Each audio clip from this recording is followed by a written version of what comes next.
Assalamu alaikum wa rahmatullahi ta'ala wa barakatuh, and very good day. Salam sejahtera to everyone.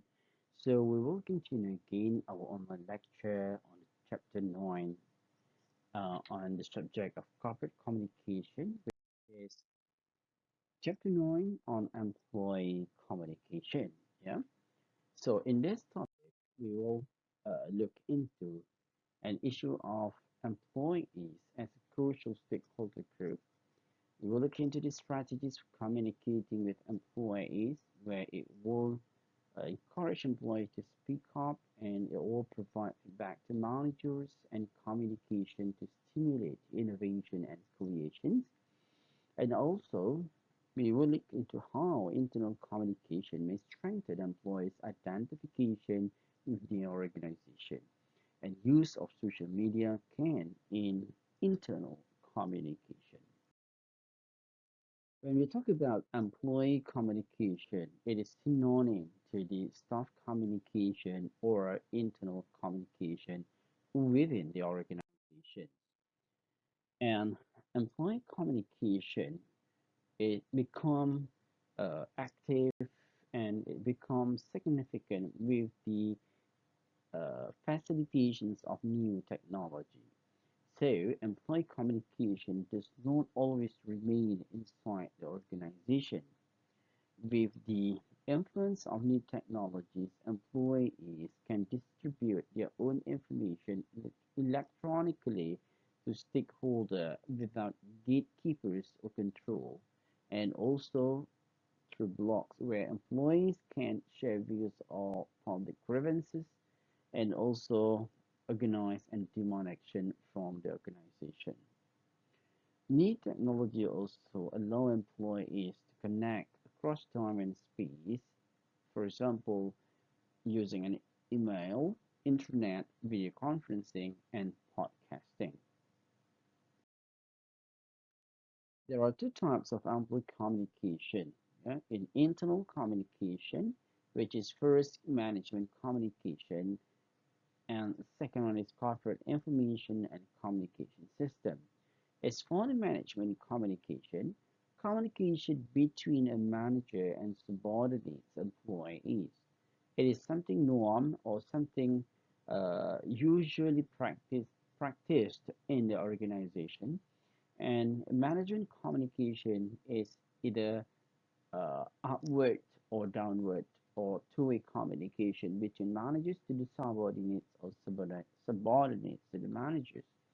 While second one, which is corporate information and communication system, is where the broadcasting of corporate decision and developments to all employees across the organization.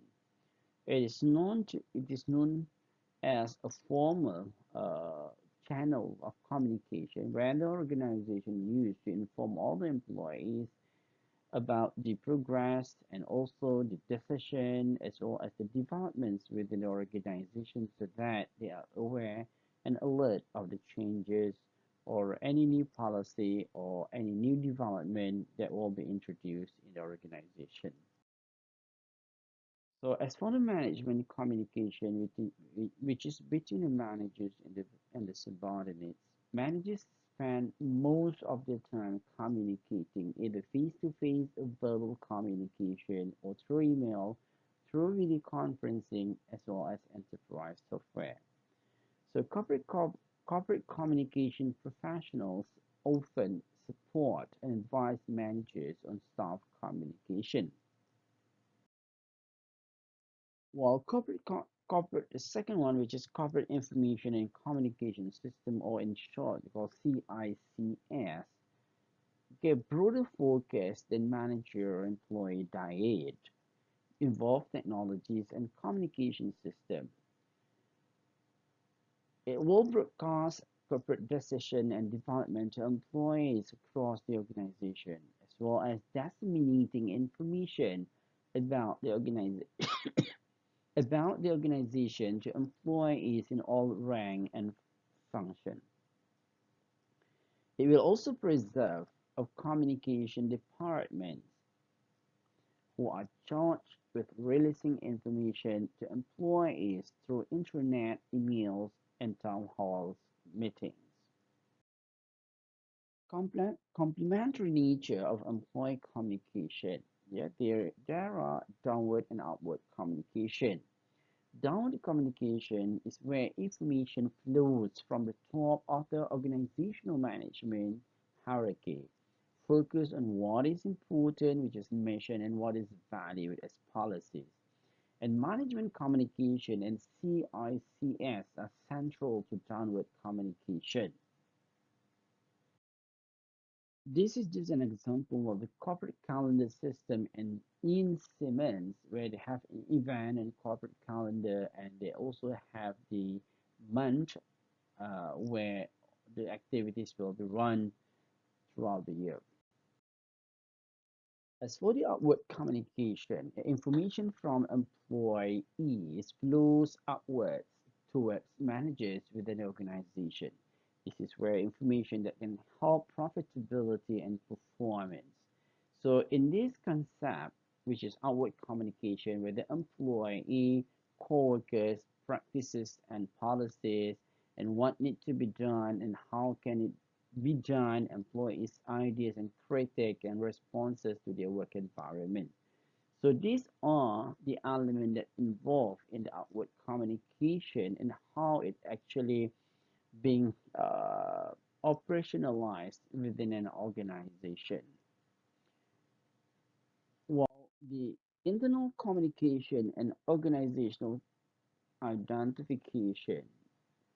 Organizational identification is defined as the perceptions of oneness with or belongingness to an organization, where the individual defines him or herself in terms of organization of which he or she is a member. And organizational identification is where strong organizational identification leads employees to have more job satisfaction and also more cooperative and also demonstrate helpful behavior within the organization.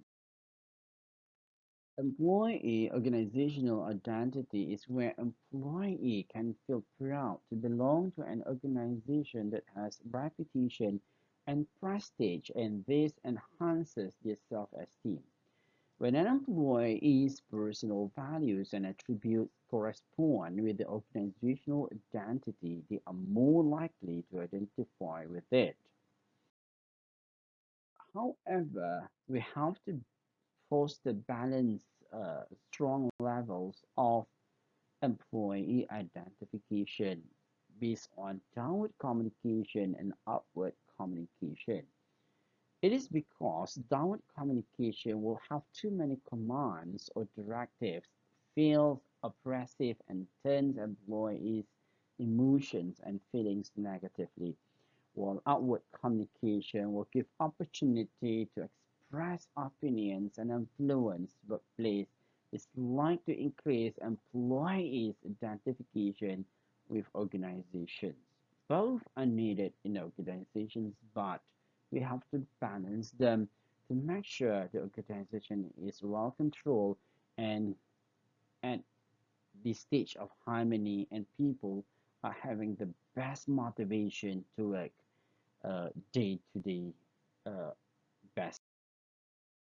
Now let's look at voice, silent, and stimulating employee participation.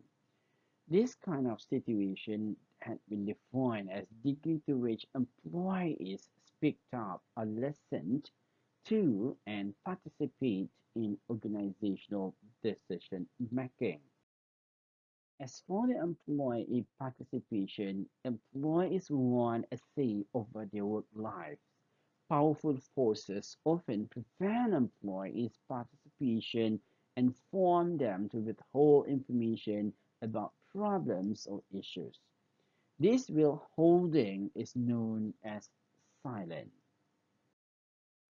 So the condition and processes leading to organization silence is where, based on implicit managerial belief, they have the perception, they have the belief that management knows best And unity is good and dissent is bad, meaning that no one should complain, no one should criticize, no one should give negative feedback. And also, the manager's fear of negative feedback. Managers itself are afraid of the negative feedback coming from their subordinates. So these two situations will lead to organizational structural and policies where they will practice centralizations of decision making and lack of formal outward feedback mechanism because it will be from top down. And also, it also gives managerial practices where tendency to reject or respond negatively to dissent or negative feedback because of they're afraid of criticisms and comments or unfavorable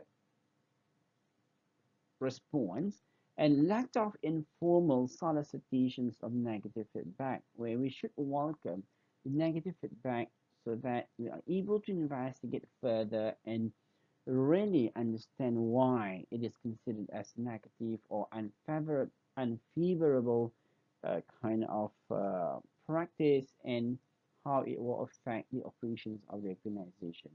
However, if all this happen within the organization where they really encourage the employees to speak up, so it will finally create a climate of silence and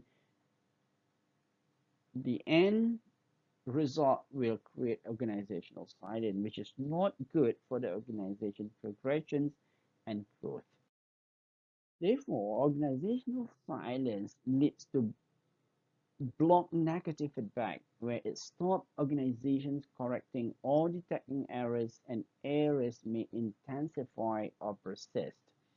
It will impact quality of decision making and may lead to employees feeling unvalued, which is less likely to identify with organization.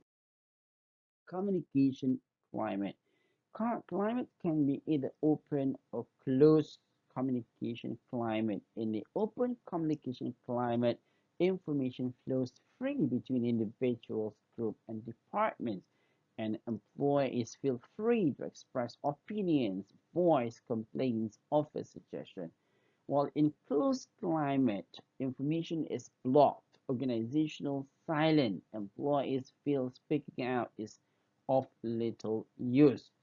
And communication climate is about digital platform and networking tools, and it will enable interactive digital dialogue between employees via online databases, online message boards, blogs, files, and video sharing sites.